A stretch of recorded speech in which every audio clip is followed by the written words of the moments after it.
Hi guys, કેમ છો બધા? આજે આપણે એક હોમ સર્વિસ હતી. ત્યાં હોમ સર્વિસ ઉપર મારાથી એક મિસ્ટેકલી રિકા વેક્સ લઈ ગઈ હતી. રિકા વેક્સનું મશીન જે છે એ થોડું નમી ગયું હતું. રિકા વેક્સ રિમૂવ કરવું એટલે બહુ અઘરું કામ છે. તો આજે આપણે બતાવીશું કેવી રીતે સહેલાઈથી રિકા વેક્સને આપણે રિમૂવ કરી શકીએ અને મશીન સાફ કરી શકીએ. વાયર બહુ જ ખરાબ થઈ ગયો છે. આને આખો ક્લીન કરવો પડશે.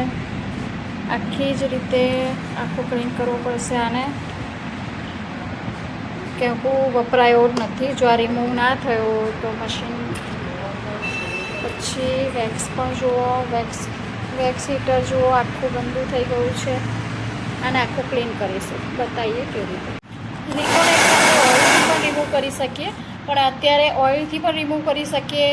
રિકાનું ઓઇલ આવે છે એનાથી પણ રિમૂવ કરી શકીએ, કોપરેટ ઓઇલથી પણ રિમૂવ કરી શકીએ, પણ એ બહુ હાર્ડ પડે છે. એકદમ ક્લીન રિમૂવ નથી થતું. તો આપણે બતાવીએ કે આપણે ડ્રાયર મશીનથી ડ્રાયર આપીને આપણે હીટ આપીને રિકાને રિમૂવ કરીશું.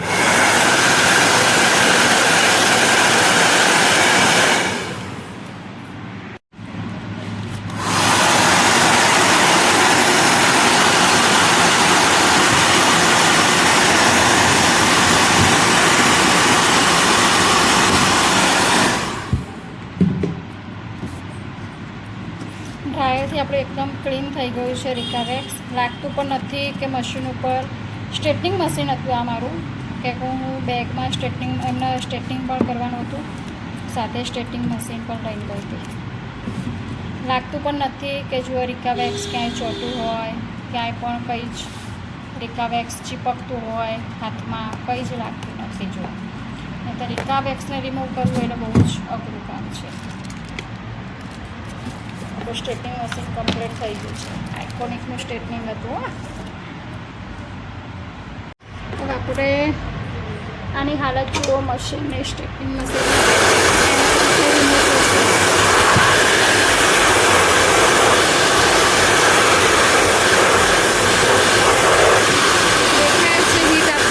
હીટ આપવાથી એ પીગળી જાય છે. તમને દેખાશે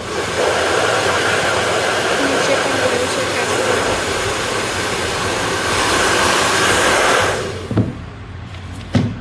અત્યારે મારા રિકા વેક્સના કસ્ટમર પણ આવવાના છે, એટલે થોડું સ્પીડમાં કામ કરવું પડશે.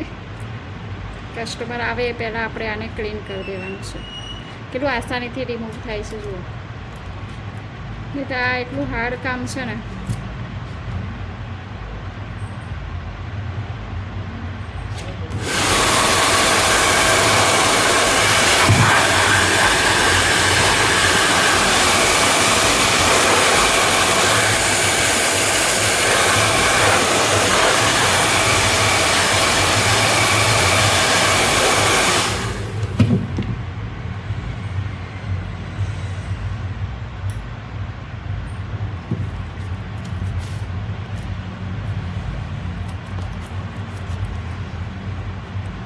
લાગતું જ નથી કે વેક્સ મશીન બગડી હોય, કંઈ ઢળી હોય, કંઈ જ લાગતું નથી.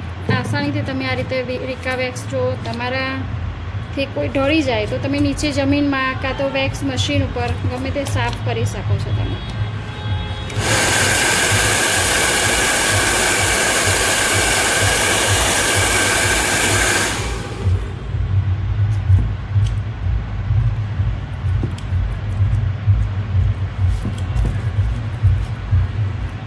ક્લીન થઈ ગયું છે રિકા વેક્સ.